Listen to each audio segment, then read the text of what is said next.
morning. Good morning. I'm Sharon, I'll be your MC this morning. And welcome to Makawao Dharma Family Service. And before we begin, we have some special friends that joined us this morning. We have Mitch Elliott.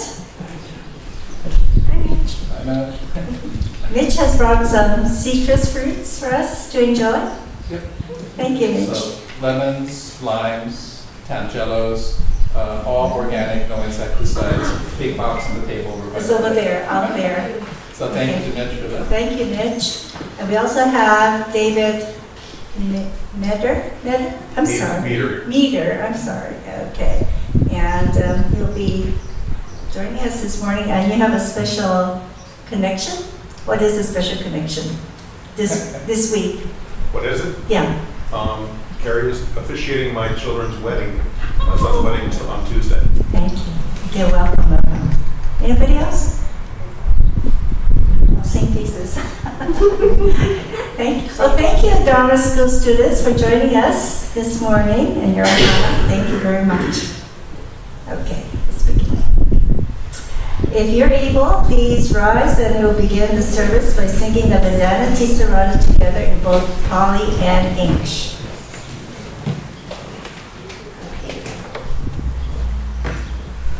Namo tassa bhagavato arahato sammasambuddhassa. Homage to him, the exalted one, the enlightened one, the supremely awakened one.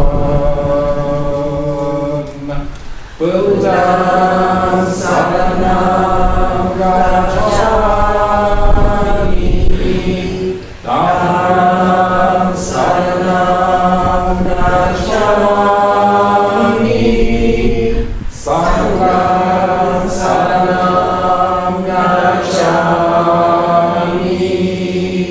I go to the Buddha for guidance. I go to the Dharma for guidance. I go to the Sangha for guidance.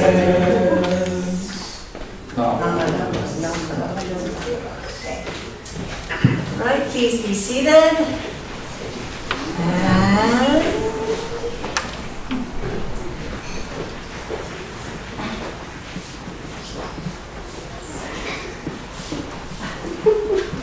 okay, thank you very much. Pause. And we'll now sing the Gotha Dasho with Amita, which will be led by Reverend Carey. The words will be hopefully shown on the screens. And this will be followed by quiet meditation.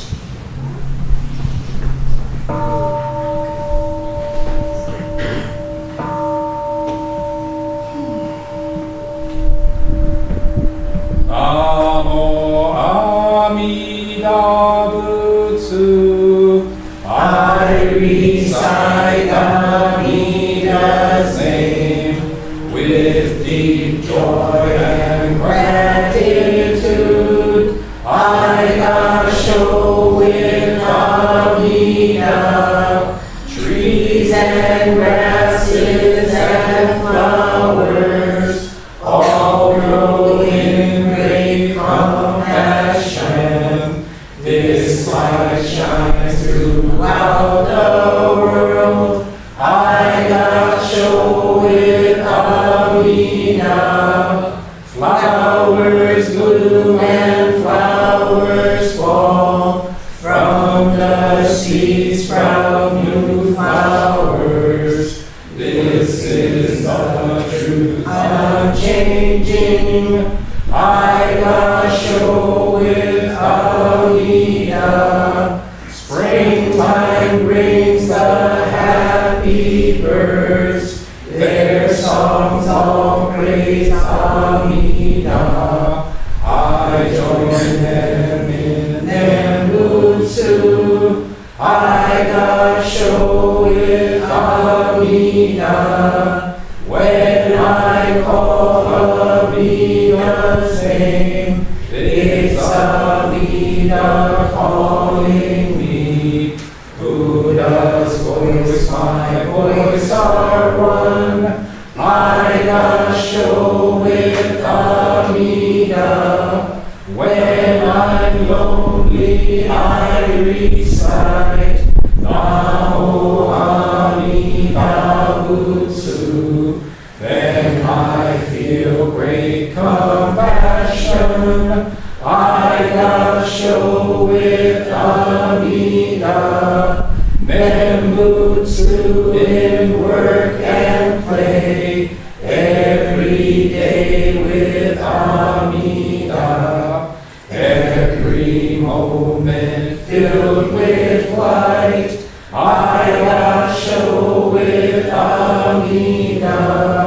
Remember the golden chain, kindness to all living things. I will follow this teaching.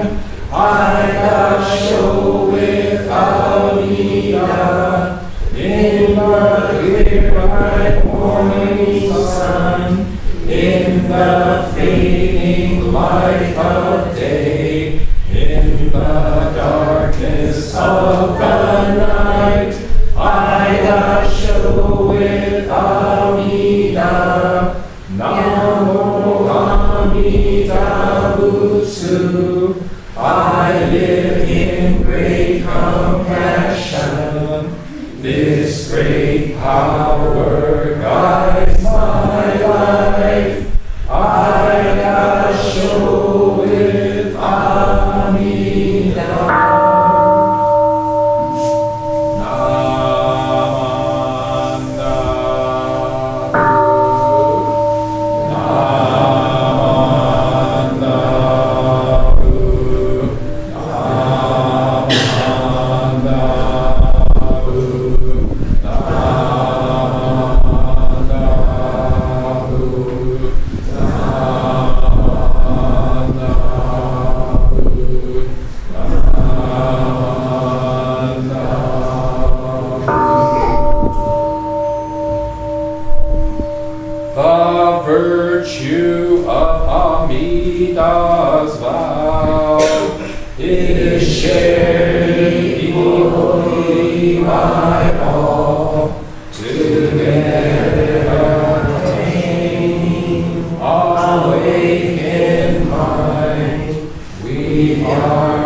Let's sit together quietly for a few moments.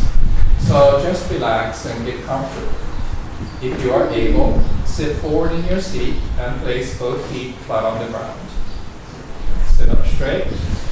Align your head, neck, shoulders, and back in a straight line that goes down to the floor. Place your hands comfortably in your lap. Now close your eyes and just breathe. Breathe in and breathe out.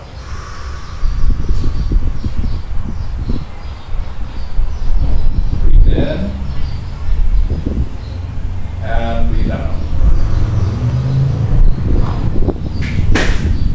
As you breathe in, you'll feel energy filling your body. And as you breathe out, any stress or worries in your mind just fade away. Just breathe. The sound of the gong will signal the end of our quiet meditation.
Namanda, Vixanamanda, Vixanamanda.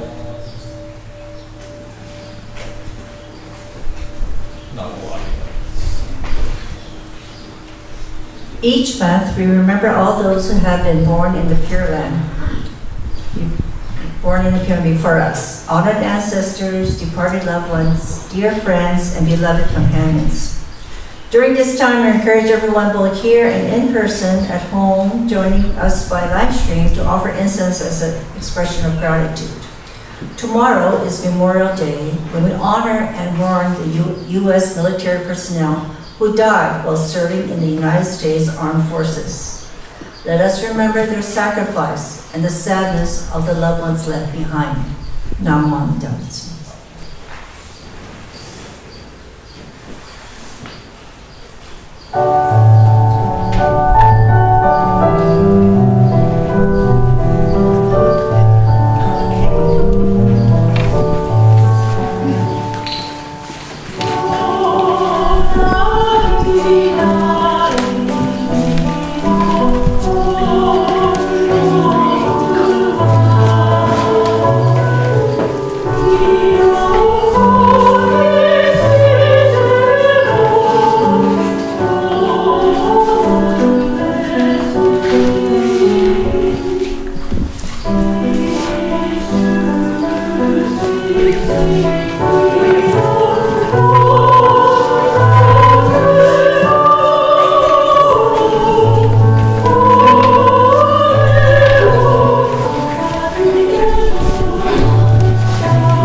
Recite the golden chain of love together.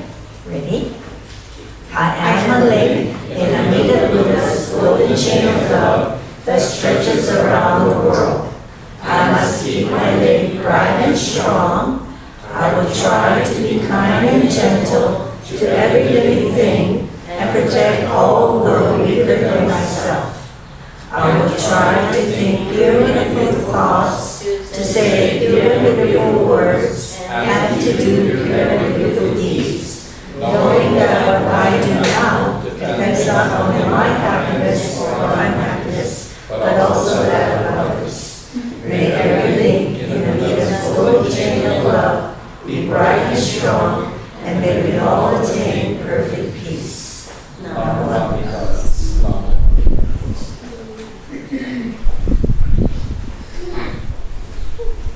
Please stand if you're able, and we'll sing the Gatha, Buddha Loves You. Okay, the lyrics will be shown on the screen.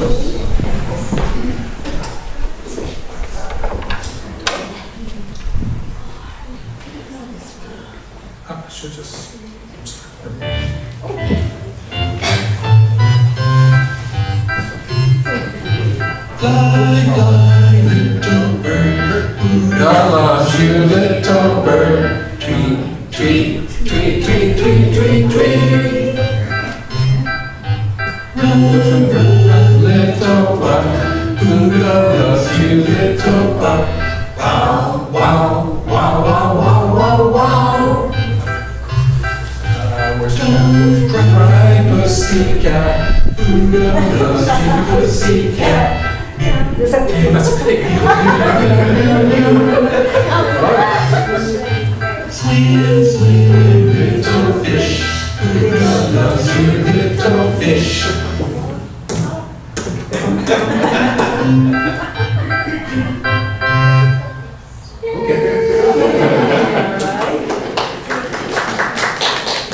Okay, you may be seated. That was Reverend's original song. This is actually my favorite song, Gatha, from Sunday school when I was a kid. Just because it's the one that's kind of cute. It's actually written in the BCA churches. And everybody who goes to church on the mainland, they know this song. I come to Hawaii and everyone's like, oh. So next time we have a family service, I need Dharma school students to play the characters. We also have to find a cat, right? Actually, we don't have a cat. Yeah, we have to look at the stuffed animals. We'll work on it. Yeah. Okay, thank you, Sensei. Each month we celebrate birthdays. Yay! And this month is May. And here are the null birthdays. We get Kelson Uradomo, Jir Fujioka, Leslie Shibuya, Ross Mori, Janet Fukuda, Glenn Hamai, Haley Okamura, Rael Taogoshi, Sanai Hata, Shichiko Inoue, Faye Abe, Clifford Tokumaru, Catherine Hamai, Kai Thomas, L. Fujimoto, Don Ikimoto, and Lauren Kosaka.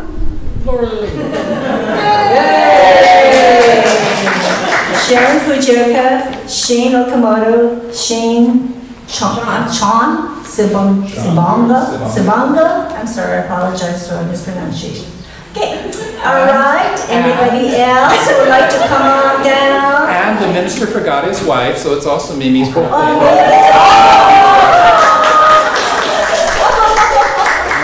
Oh my! That was brilliant. It doesn't show up on the membership list. Alright.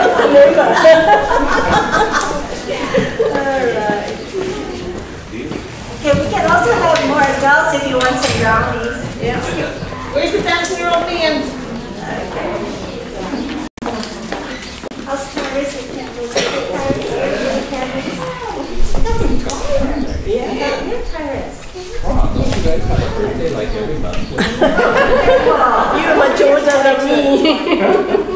Pretty soon you can be buying beers, right? I know. Where do you want to light the candle?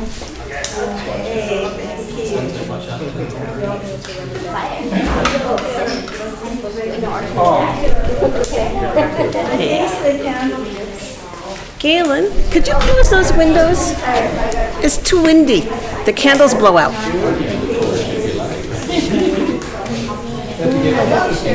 Anybody else? Thank you, Galen. Anybody else? Thank you, thank you. We still got a couple more. Okay.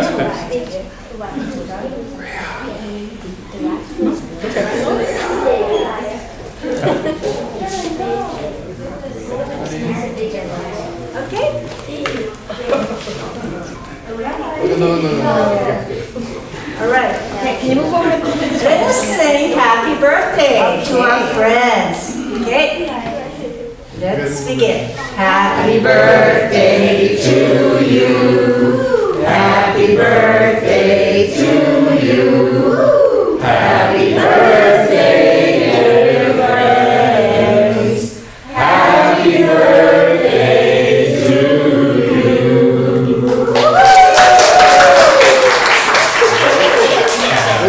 More. Okay, English. Go on. And now is children's Dharma story time. Come on down, kids. You can sit there. Yay! Benji,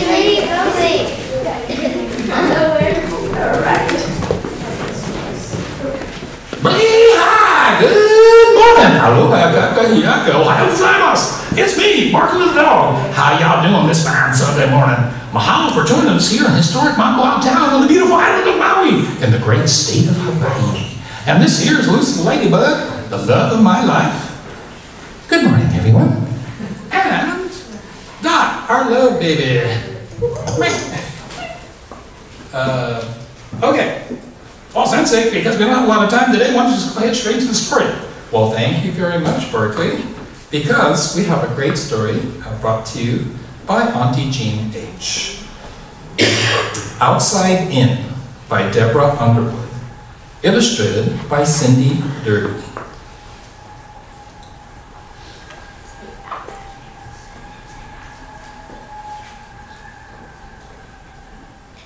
Lots of pages, okay. Here we go. Once we were part of outside, and outside was part of us. There was nothing between us. Now, sometimes, even when we're outside, we're inside. We forget that outside is there. So, outside reminds us,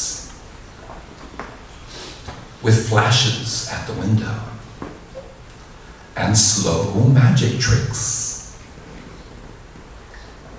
It sends the sunset and shadows inside to play. Outside sings to us with chirps and rustles and tap-taps on the roof. It beckons with smells, sun-baked, fresh, mysterious. Outside feeds us. Sun, rain, and seeds become warm bread and berries. Outside cuddles us in clothes, once puffs of cotton. It holds us in wooden chairs, once trees. We feel outside in the warm weight of our cats and the rough fur of our dogs. Outside shows us there is time to rest and a time to start. Outside steals inside a spider seeking shelter, a box elder bug in the bath, a tiny snail on kale. Even rivers come inside, cool water rushing, eager to return to the sea. I'm here, outside says. I miss you. Outside waits. And we answer.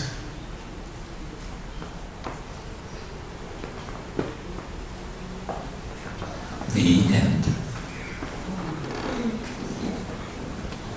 And this book is dedicated for Kate, and that's from DU, and also for my dear friend Amanda Gogan, and that's from CD. And that was the story Outside In by Deborah Underwood and illustrated by Cindy Derby. Hey, wasn't that a great story? Hey, Auntie Jean, what'd you think? What part you like? The fresh start in the morning. Ah, there you go. I like that part too. Sensei, did you know that when Sensei was a kid, we didn't have iPhones and iPads and Nintendos and computers and all that kind of stuff? So we had to play outside all the time. We used to play outside until it gets dark. And then we had to run home for dinner. We used to ride bicycles everywhere, exploring the neighborhood for hours and hours, or play hide and seek. You see me? Or tag, or jump ropes, or strap roller skates on our shoes for a quick lap around the block. We weren't allowed to watch too much TV when we were kids, so when we were inside, we read books, we drew pictures, and played board games like Monopoly. So if we got too noisy, Mom and Dad would say, "Go outside." So we did. Now, like in the book, it's really easy to forget there's a whole world outside because we've got all these computers and stuff. Okay, well, Sensei, that was my line, but that's okay. So, Sensei, what part do you like? Well, I love that how even when you're inside, you're outside. But the outside keeps reminding us there's a whole world out there. In fact, I'm always reminding Sensei about outside because he has to take me for a walk so I can make a shishi. I thought it was funny. Don't look at me. Actually, if you think about it, I hear the Makawao chickens and roosters calling out to each other all the time. Makes me want to go outside and chase them around just to be funny. And the Makawao goats do the same thing. And what part did you like, Lucy the Ladybug? Love my life? Mahalo for asking, Barkley. I loved how the story shows us that outside and inside are two parts of the same thing. You can't have one without the other. If there was no outside, there would be no inside. Because there is an inside, we have outside too. Hey, wait, you sure are a smart ladybug. That's why I love you. Yee-haw. Without you, I wouldn't be the rascal dog that I am. Oh, Berkeley, that's so sweet. And absolutely right. Without you, I'm not the same. And without you, Mommy and Daddy, I wouldn't even be here. Now, Mommy Ducks. Now, Mommy Ducks. Now, Mommy Ducks. Yeah, that's right, Dad. It sure is. Now, Mommy Ducks. Okay, now, Mommy Ducks are for everybody. Group hugs, hugs for everybody. Okay, you're not on camera. You can hug each other too. Yay! Say, what do you say we go to the social hall and eat all the refreshments? We go. Fade to black. Okay. Sensei, you forgot something. Oh, that's right. Remember, kids, be good. Okay, we got that very good. And let's see, actually this was the MC slide, but I'll read it now. And now, Dharma school students and children under the age of 11 are welcome to stay here in the Hondo in the temple hall because today is the last day of Dharma school. And Auntie Sharon and Auntie Karen would like to recognize you as our Dharma school students. So please stay there. We have Auntie Karen and Auntie Sharon. Okay, over to you.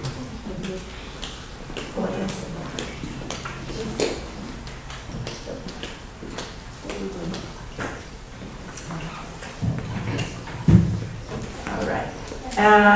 Auntie Karen and I and Auntie Marilyn would like to thank all our Ohana, Dharma School Ohana, especially our mommies and daddies and grandmas and grandpas who bring us to Sunday service. And we have such a wonderful group. As former teachers, I wish we had a class like that.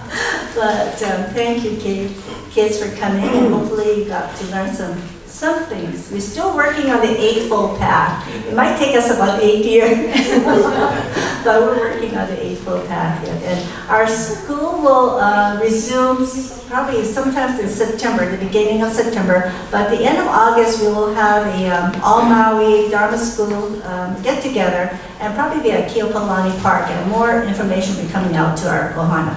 Okay. Any questions, kids? Nope. You're supposed to have a good summer, but we have something special for you. Okay. I'll be calling your names. Listen carefully. And when I do call your name, please come up and get a goodie bag from us, okay? In no particular order. Can you know what the goodie bag is?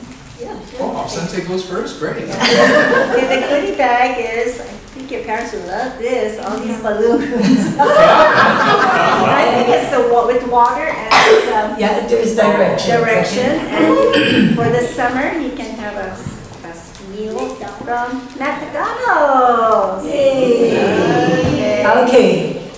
We'll start with Tyrus Lee. Tyrus Lee.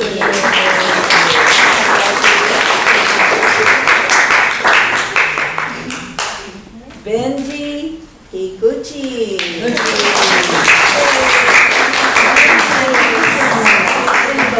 Benji, The most important thing. Helena Lee.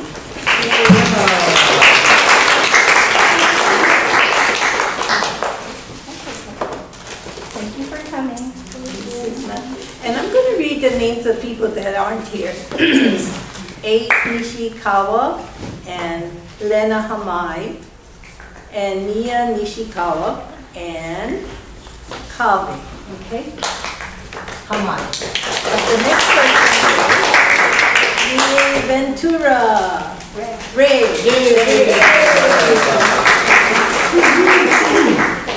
Okay. I like the coffee. Is that? Yeah, here. Oh yeah, these are the people that left it. Okay, did we get everyone? No.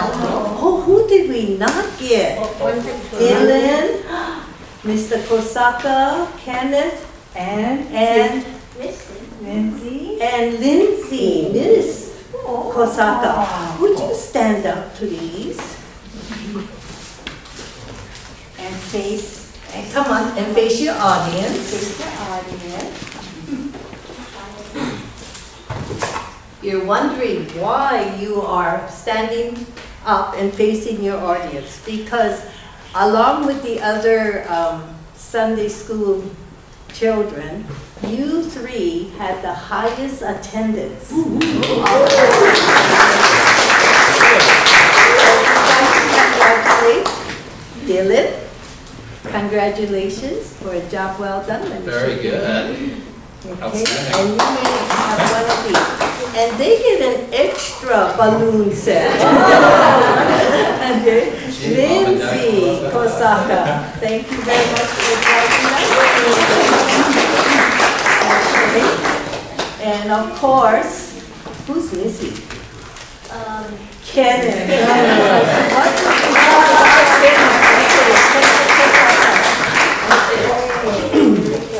Thank you. And I don't know what the grade age was to join us for our up to 3rd grade. Okay. So next year, we're hoping that all of you who are 5th grade and below join us again for our Sunday Sunday. Don't cry. Don't cry. She's crying already. Okay, she's not eligible. Okay, students. Group photo with the teachers. Okay. And if you know any other friends that can join us, That is love to have. love to have them. Thank you, Sean. Group photo, everybody. Where's Miss Marilyn? Marilyn? Come on, she's our financial advisor there. She takes care of the money. Sensei. Oh, yeah, of course. Yeah. Okay. Oh, yes. Okay. Okay.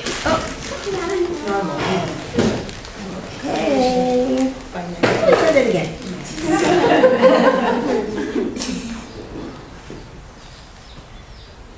One more this one. Okay, this one more. Hey, stop it. Smiling. Okay, thank you. And one more, Shaka. Shaka's some funny face. Oh, okay. Shaka. There you go. Funny Funny face. face and Shaka. Okay. There you go. Thank you. Thank you.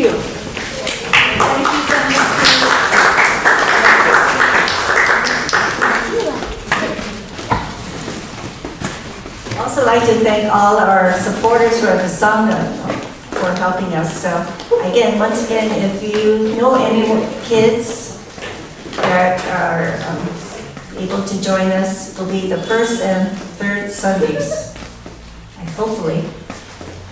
If you know any other teachers who'd like to be part of the Dharma school, we welcome them too. All right. Okay, here we go. Yeah, Okay, your turn. that's me. Okay, good, sorry. So you guys are staying here, so you get to listen to the adult Dharma talk. And I thought you weren't going to be here, so it's a 20-minute talk. So you might sit outside and go to sleep or something. Actually, it's pretty interesting if you listen. I would first like to say, let's give a round of applause to our Dharma school teachers for sharing this.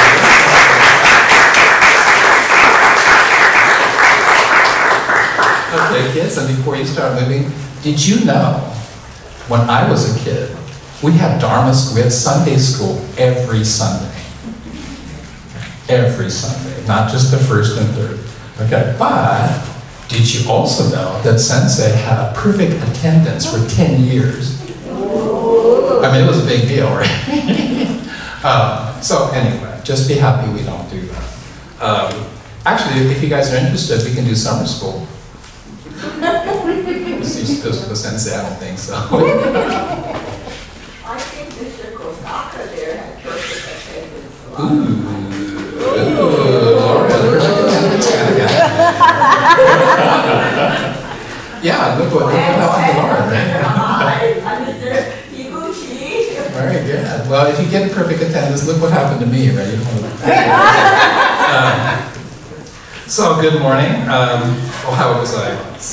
Today I'd like to talk about anicca, which is the truth of impermanence. It's one of the 3 marks of existence, which are the key truths taught by Gautama Buddha, the historical Buddha who lived more than 2,500 years ago.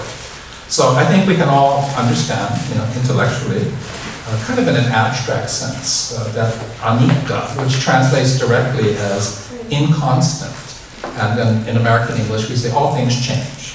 Right? Everything is inconstant, everything's changing, nothing is permanent.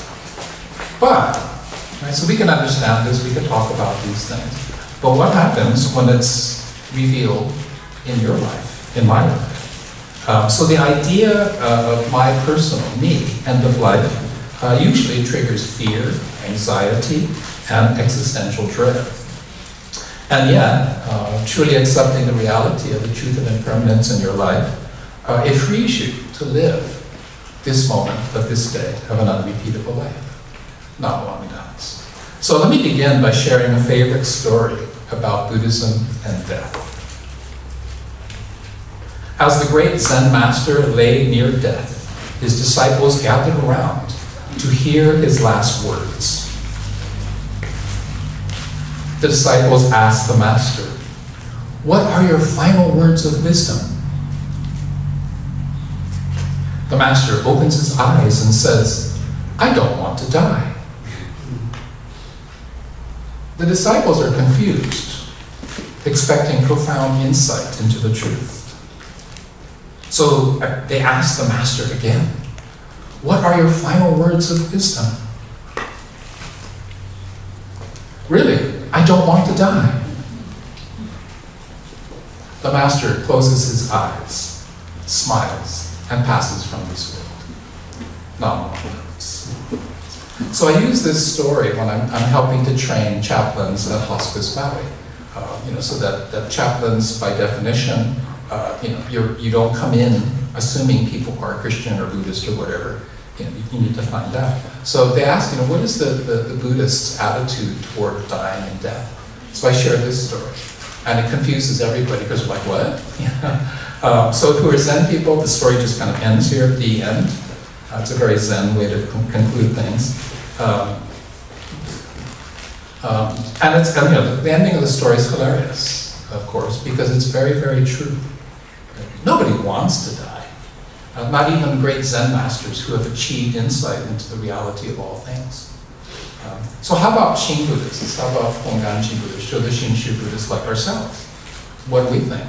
Well, Amida's great vow to save all beings, right? So that when we die, we go forth to the pure land of Amida, we become a Buddha. We return in oneness with Amida to this world to guide all beings to the pure land. And this is not Amida's. And so Shinran teaches when the faith of Shinjin, the true cause of birth into the pure land, is awakened in us through the working of Amida's vow, your birth and thus becoming Buddha is absolutely assured in this life. And it frees you to truly live in the moment, in this life. And so, because we're assured of birth into the Pure Land, you don't have to worry about the existential question, right? What happens after I die? In the afterlife. All religions address this question. What happens after I die? What happens after I die? And so, if you accept the truth that when I die, I go to the Pure Land, I become Buddha, I come back as part of Amida Buddha. Should be no worries, right? I don't have to worry about what happens after I die. And so that should be the end of the Dharma talk, but it's not. because we're, as Shin Buddhists, we're just simply ordinary human beings. If we were special, if we were exceptional, we'd be Buddha. We'd become a Buddha. We wouldn't need to come to church on Sundays to listen to Carrie talk. And so, if you've attended a Honganji funeral or memorial service, you've heard the letter on white ashes read many times. So those of you who are familiar with it know that this is the source of the phrase, right? When the winds of impermanence blow. Now, our granddaughter, Melody, she was 6 years old the first time she came to Maui, and she came with us to Lahaina, Lahaina Honganji, where I was the guest speaker, and I read the letter on white ashes, because it's the Hatsubon service. And so it's kind of, it's a very deep and profound piece, and I didn't think, 6-year-old's going to understand it. But when I asked her, right, so that night, to my great surprise, I asked Melody, 6 years old, what do you think it means? What does the letter on white ashes mean? And she looks at me and says, when the winds of impermanence blow, all that is left is just white ashes.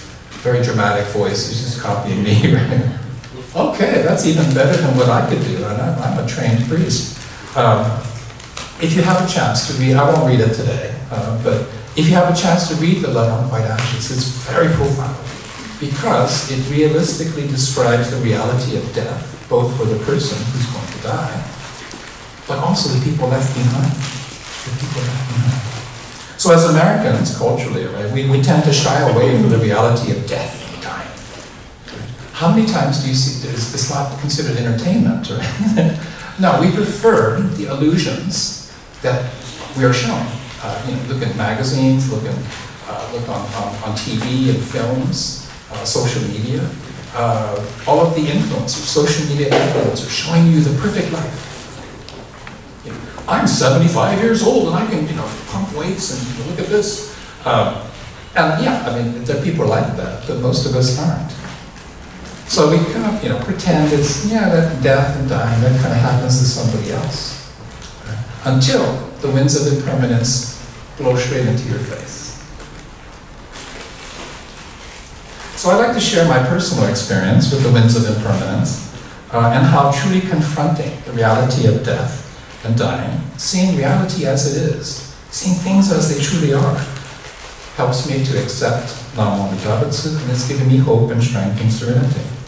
So my personal experience, some of you know that my older brother died suddenly and unexpectedly in December of last year from what they call MACE, a massive adverse cardiac event.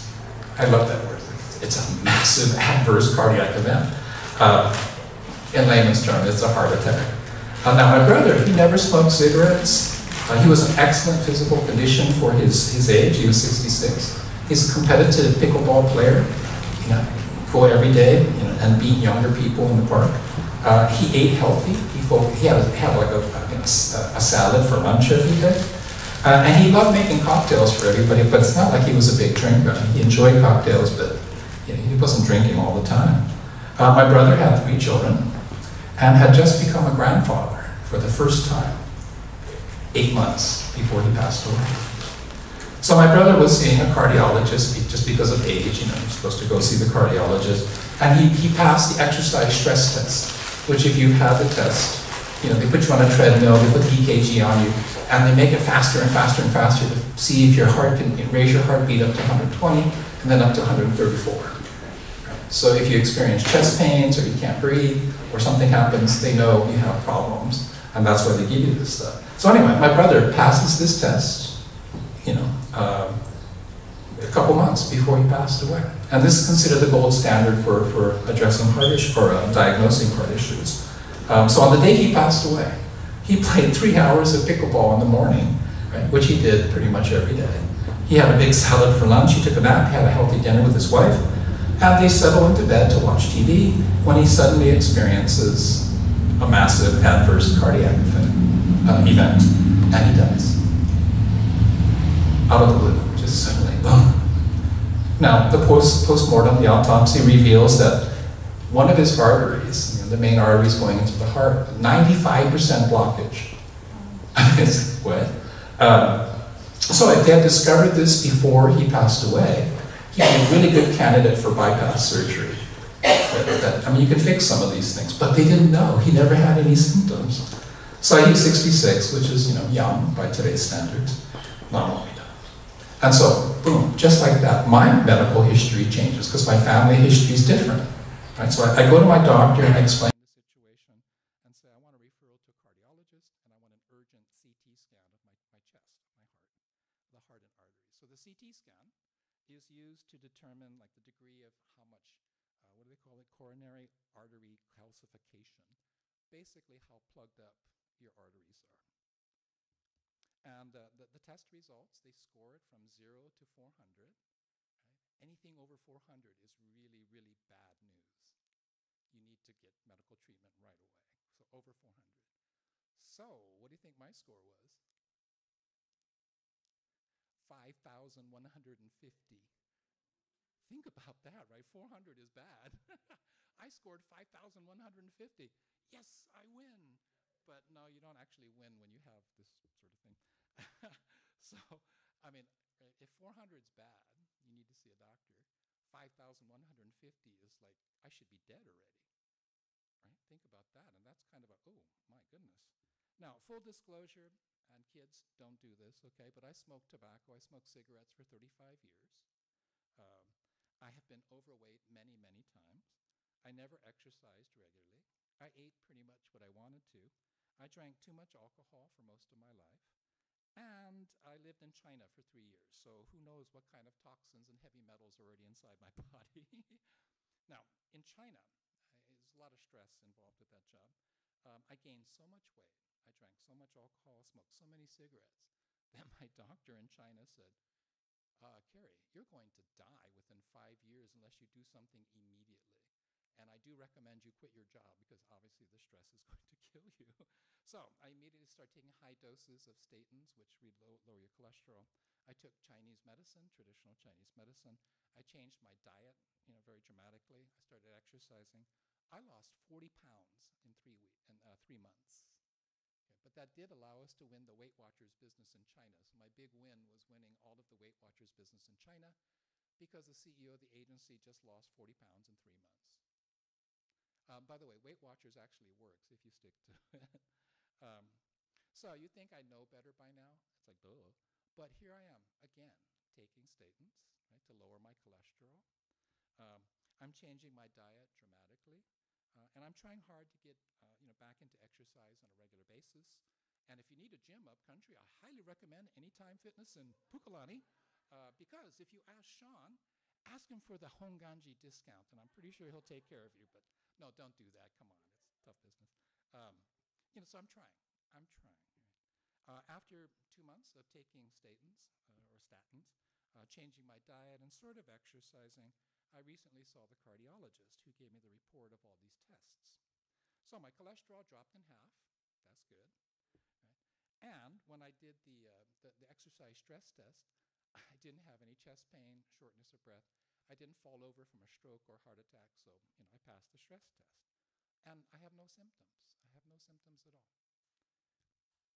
Then they do an ultrasound, echocardiogram, which shows various degrees of blockage in all of my arteries. So my coronary arteries, the one in your neck that goes to your brain, the one that goes downwards to your legs. Right? But again, I'm not showing any symptoms. Usually, Nobu just came back from having surgery again, and he can describe it. So again, welcome back to Nobu. Thanks, he's back again. Now, the reality, that my ego wants, the reality that I want is, okay, if I keep taking this medication, if I eat a healthy diet, if I exercise more, if I lower my stress levels, if I improve my sleep hygiene, I won't die. I'll live a long time. I'll enjoy my old age. But reality as it is, right? All of these things that I'm doing, it's not gonna reverse the buildup of the plaque in my arteries. You can't reverse it. All you can do is prevent it from getting worse, okay, which is obviously a good thing to do. So realistically, where do I stand? Right, I'm at a significantly higher risk of a heart attack or stroke that will kill me. So my risk of death from these quote-unquote adverse events is greater than 95% of men my age. So I'll be 65 next month. So I am in worse, at 95% more risk than the average person my age. Oh, well, that's not good. And so, right, what does your ego do? Right? I want to know these things, but the most important thing to understand, right, is there's no way to predict the probability. How probable is it that I'm going to have a big heart attack or a stroke? Can't do it. Thus, you can't have any idea about the timing. And so, you would think as a Shin Buddhist priest, as a minister, I'd go, Nam Wami Dabutsu, that's just the way it is. But no, my ego, right? My ego says, oh my Buddha, I could die at any time. So even though I read the letter on white ashes at every end-of-life service, every memorial service, every funeral service, right, the truth of impermanence, it's a big shock when it knocked on my door. So my ego thinks, oh my Buddha, I'm going to die. So me being me, of course, I start researching everything about coronary artery disease, peripheral artery disease, modern diagnostic tools, treatment options, and alternative treatment options. So as a self-centered, ordinary human being, right, my conclusion is this: I'm doing what I can. Right, so, but very likely, right? But the Buddhist conclusion, so as a Buddhist, when I realistically look at the situation, okay, even in the best case, I still die of something. So I talked about this in my cardiology. He said, well, if the plaque bursts, you can have a big stroke, you can have a big heart attack, and you die. So I said, yeah, but I could also get hit by a bus. Right? So you think, as a Buddhist, as an ordained Buddhist priest, temple minister, I'm supposed to know this stuff. And then my ego thinks, oh my Buddha, I don't want to die. I don't want to die. So now my ego, right, thinks, I'm going to be like that Zen master in the story. I'll just close my eyes and smile and pass from this world peacefully. And go forth to birth into the Pure Land, become a Buddha, return in oneness with Amida. But the reality, I'm pretty sure I'm going to be that obnoxious patient who's going to, death be not proud. Okay. Extra points if you know that literary reference. Nobody? Okay. Very good. What do they teach you guys in school now? Anyway, so I'm going to be that, pain in the okole kind of patient that irritates even the most compassionate doctors and nurses, technicians, specialists, and chaplains. I'm going to be the guy like, no, that guy, don't even go talk to him. So the Buddha taught, right, that anicca, inconstancy, nothing stays the same, everything's changing. That which is born is going to die, impermanence, right, is the reason for dukkha, for dissatisfaction, for discontent, unhappiness in our lives. Because me, my ego, the sense of self is not real. The Buddha, one of the fundamental teachings of the Buddha is what I think of myself, it's not real. And yet, it dominates my life. Right? I think I want to go on forever and ever, but I know that's not going to happen. So, human existence comes with dukkha, comes with unhappiness and discontent, because I'm attached to this idea of me, that I'm not going to change, and yet I'm constantly changing. And so, to accept the truth of impermanence applied to me, it's really, really difficult, obviously. And yet, when you're brought to the point where you can truly accept it, you truly begin to live your life. So taking medications, eating a healthy diet, exercise more, sleep better, lower my stress, it's all I can do at this point. That's all I can do. And the Buddha's wisdom pops out at me and says this: if something needs to be done, then do it, and do it wholeheartedly. The wisdom of the Buddha 2,500 years ago. You can find this in the Dhammapada. This is verse 313. So the first of the Eightfold Path taught by the Buddha is right view, right? Seeing things, seeing reality as it is, uncolored, unfiltered by our self-centered thoughts and desires. So winds of impermanence blow for you, you realize, actually, everything changing is what makes this unrepeatable life so rare and wondrous. So constant change is what makes life so sweet. Okay? Constant change is what makes life sweet. Let me show you some images from my life. that illustrate the meaning of this. So when the winds of impermanence blow, right, from the left, that's my birth photo from 1960. Okay? And then our son's birth photo from 1987, our granddaughter in 2012, and our grandson in 2020. Now, if nothing changed, we'd all be stuck here, right? I mean, I wouldn't be here. I'd be this little, like, wet monkey-looking baby, you know. So. But think about that, right? Because everything's changing, oh my gosh, I got to witness my son's birth. I got to hold my grandson. I get to hold my granddaughter. Okay, here's a good one. My late father holding our son in Tokyo in 1987. This was my dad holding his first grandson. So here's Mimi and I, same year, introducing our son to my late Bachan, my late grandma on the Kiyohara side, in the same year. The first thing that she said, she started crying and says, "Oh, I've seen my great-grandchild. I can die now." I'm going, "Bachan, don't talk like that." You know, but that's a very Buddhist thing to say, right? It's like, oh, because she knows the truth of impermanence. And then the final one is me holding our grandson in Honolulu for the first time.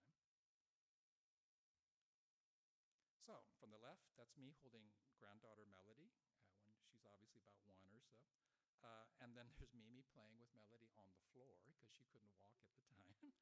And then there's Mimi sharing her love of cooking and teaching Melody how to cook. Okay, this is a good one, right? From the left side, there's 3 generations of Kiyohara men making funny faces. So me, my son, and our grandson. In the middle, this is a very recent photo. Actually, it's Cadence. He's playing on Kaimana Beach, Sansuchi Beach. And then the 3 of us wearing funny hats at a wedding in Honolulu. Right? So again, if things weren't constantly changing, I wouldn't have all this stuff. I wouldn't have all this stuff. So the truth of impermanence, right? The reality that I too, even if I don't like it, I'm not constant. I'm constantly changing. Nothing stays the same, right? And having been born and lived 64 years, my body, obviously, is starting to decay. My mind is decaying. And inevitably, I know without a doubt, I too will reach the end of life. But in accepting this Dharma, in accepting this reality as it is, it conversely makes me appreciate the time I have left even more. Because constant change is what makes life so rare and wondrous. Right? All the sweetness in life exists because everything's going to change. That's why it's so sweet.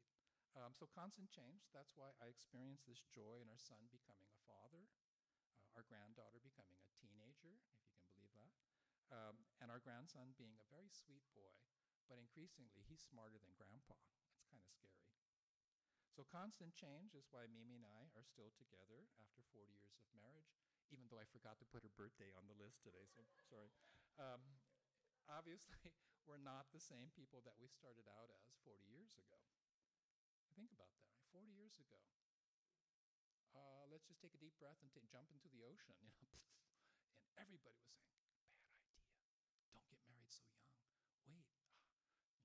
But here we are today, 40 years later, and we're better together than apart, more than ever before. So constant change is why I miss my late brother, I miss my late father, I miss my grandma, my bachan, and everyone, aunties and uncles and cousins who've gone before me. And yet, they are also always with me in Namo Amida Butsu.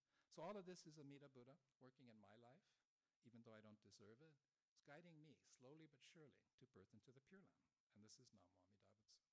So we talk about the path of Nembutsu. We talk about Nembutsu a lot. Nembutsu literally just means mindfulness of Amida Buddha in all aspects of this reality, in all aspects of our life. And then, if you can do that, if you can see reality as it is, you can accept the truth of constant change, the truth of impermanence. And you start seeing how it's our egocentric, attachment to this idea of self, which is not true, it's false. Because we're constantly changing, never the same. So we're brought to this awareness of self, through the working of Amida, right? Kindness and understanding beyond words, in each moment of every day of an unrepeatable life. And since we're ordinary human beings, we can't find the words to describe Amida, the Buddha of immeasurable life, all-embracing compassion, the Buddha of immeasurable light, all-inclusive wisdom. And so we can only say Namo Amida Butsu, the name of Amida Buddha, in gratitude and joy. And so when the winds of impermanence blow, we're brought to see reality just as it is. Just as it is. It's right here. Right? But how we react to it, this is the part that we can control. And so when the winds of impermanence blow, the joy of life is revealed to us. And when it does blow, the preciousness of each moment of every day of an unrepeatable life becomes crystal clear. Crystal clear. Namo Amida Butsu. And thank you very much for listening. Mahalo for listening. May your day be filled with aloha. And if you have any questions about, coronary artery disease, trust me, I know everything there is to know about it. So.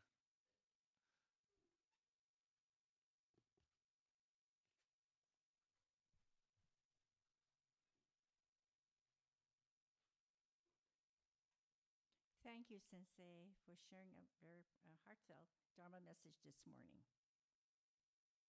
And keep healthy. Yes, okay. Let us all chant the Metta Sutta, the Loving Kindness Sutra. May all beings be happy and well. May no harm or difficulties come to men. May they live in peace and harmony. May I be happy and well. May no harm or difficulties come to me. May I live in peace and harmony. May my family be happy and well. May no harm or difficulties come to them. May they live in peace and harmony. May my friends be happy and well.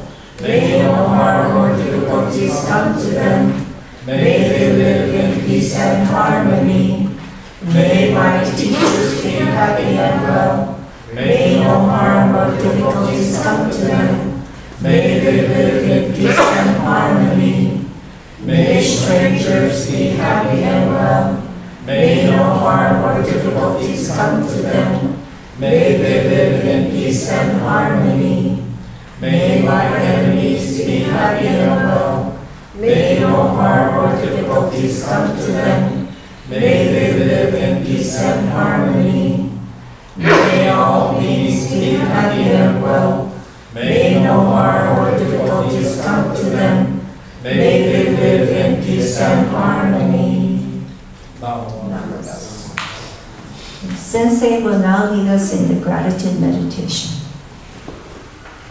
So once again, let's sit together quietly for a few moments. So just relax, be comfortable. Sit forward in your seat if you're able, and place both feet flat on the ground. Now sit up straight, align your head, neck, shoulders, and back in a straight line that goes down to the floor. Place your hands comfortably in your lap. Now close your eyes halfway, so you're looking both outwardly and inwardly. And just breathe. Breathe in, and breathe out. Breathe in, and breathe out. As you breathe in, think of something for which you are grateful. And as you breathe out, just say mahalo. Just say thank you, thank you, thank you. Just breathe. The sound of the gong will signal the end of our quiet meditation.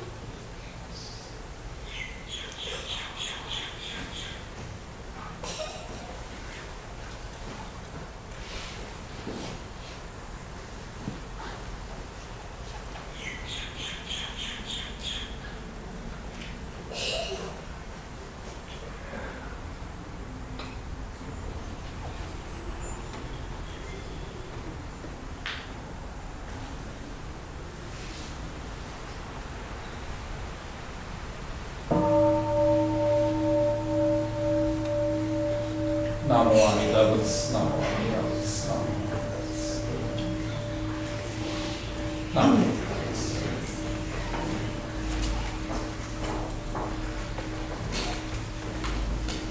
Please rise, if you're able, and let us sing Under the Sun, the Hymn of Gratitude, written by Shinran Chon.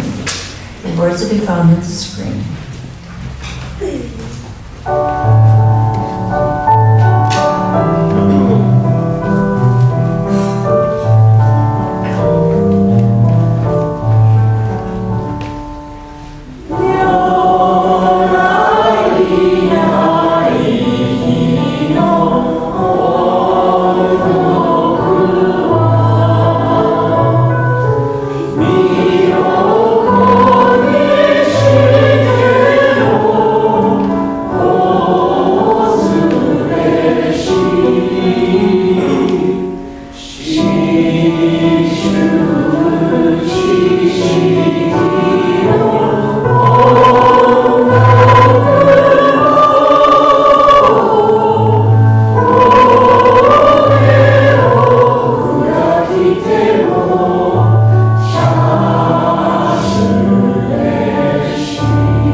Please remain standing for the Nembutsu.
Mahalo, please be seated. Once again, thank you for joining our service this morning, and we have some announcements.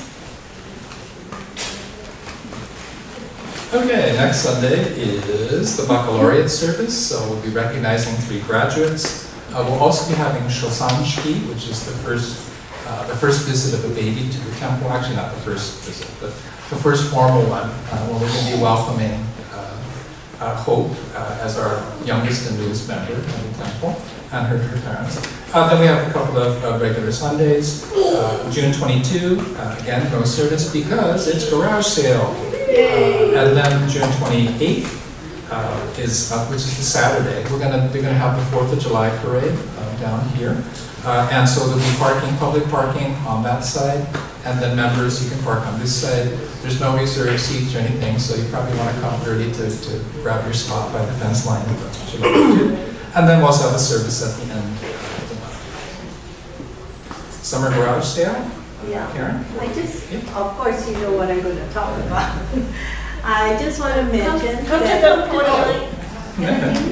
I can hear. Okay. No, The live stream. Live stream. Here. Just want to say that the time is coming up very quickly.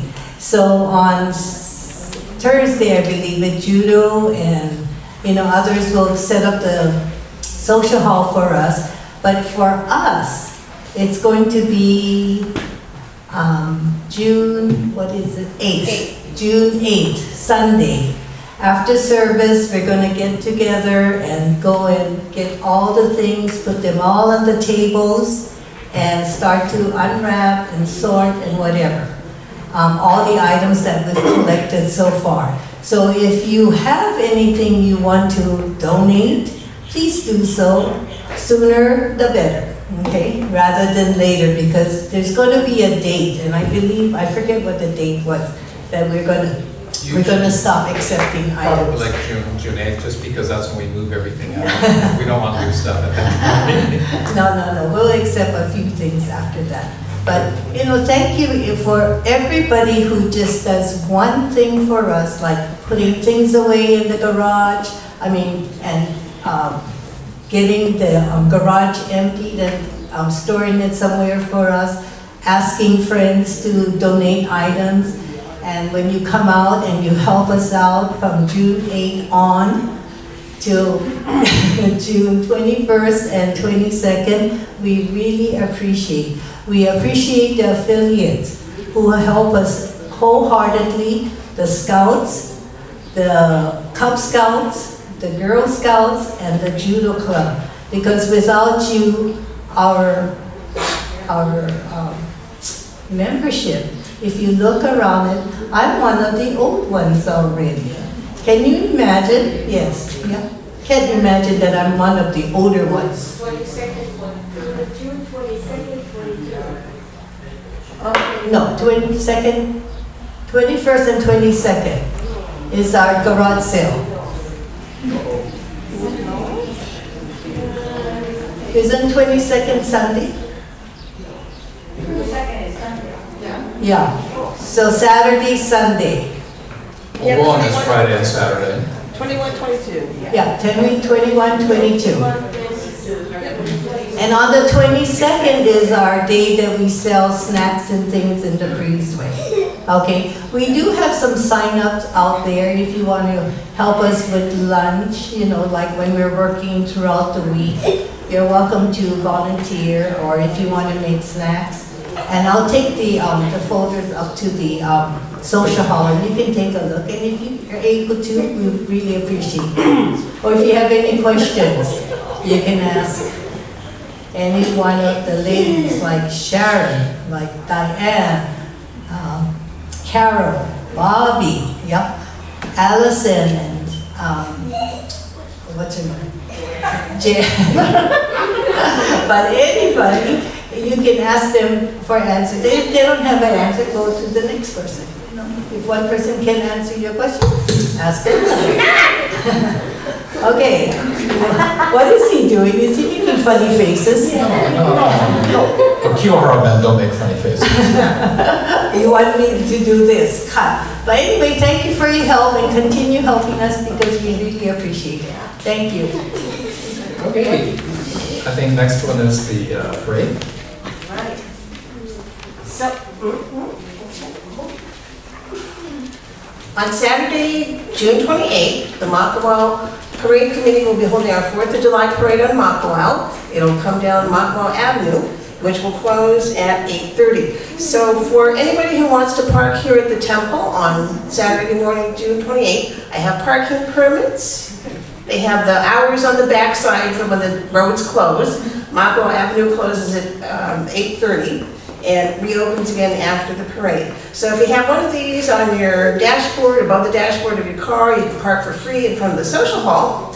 And we'll have limited public parking for $5 a vehicle in the Peachtree lot. And as Reverend Carey said, if you want to sit along the fence line, bring your chair, low back, or towel or blanket, and sit along the fence line. We'll have the announcer's booth at the temple sign. And if you have any questions, let me know. The supply of parking permits will be in the office, and I'll also email it to all the leaders of our affiliates. Troop 18, Troop 180, Scout Pack 18, and then also Judo Club. So thank you. And thank you for coordinating that with the committee, Jean. And let's see what else we got. Bon dance. This is 25-26, which should be Friday and Saturday. Right? Now you got me worried. That's right. So we'll be having the service, Hatsubon services at 5 o'clock start. And then food sales and the keiki games will open at 6. And then we'll start the bon dance at 7. And for those of you who came last night to the Maui Matsuri Community Obon, it is the official start of the bon dance season, so get your yukatas out and your slippers. Okay, any other announcements? So, Marilyn? You heard me talk about the Nembutsu Moments book a while back. And the Nembutsu Moments book was put together by Bonbon Ganji. So I have some books that you're welcome to have. And then later on they'll be on sale. But today the books are available, so please help yourself to the books. And these are just Nembutsu moments, aha moments from different people across the state of Hawaii. And we have Tori's picture on the back cover too. Okay, thank you. So you have to buy a copy and ask Tori to autograph it because when she wins her first, Academy Award, she will have forgotten about all of us. So then you can say, no, I have her signature. Okay, and I think that's it. That's it? Yeah, I just wanted to say thank you to the Dharma School students for not falling asleep. And also, Tyrus, thank you for giggling, because they made it a lot more fun. Yeah, so next time, it's like, Tyrus, look. It's the Killer Rabbit book. Okay.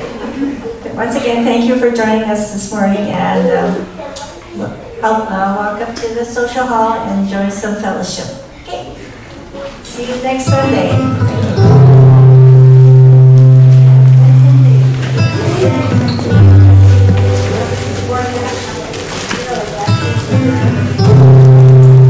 Yeah, no, I mean, the slides are not.